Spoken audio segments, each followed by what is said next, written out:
শুক্রবার জুমার দিন আসরের নামাজের পরে কিবলার দিকে মুখ করে আল্লাহর এই খাস নামটি কেউ যদি 11 বার পাঠ করতে পারে, এরপরে আপনি যা চাইবেন আল্লাহ রাব্বুল আলামিন আপনাকে তাই দান করবেন।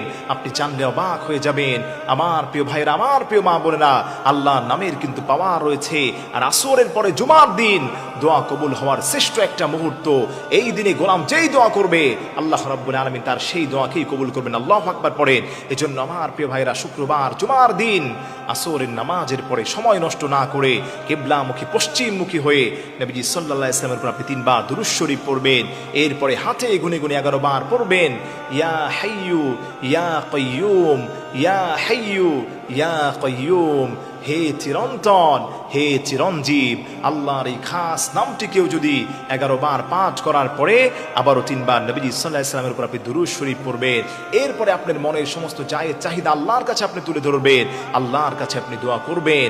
আপনি বলবেন, আল্লাহ আমার রিজিক নাই, নবীজি বললেন উস্তুজিব, তোমাকে রিজিক দান করা হবে।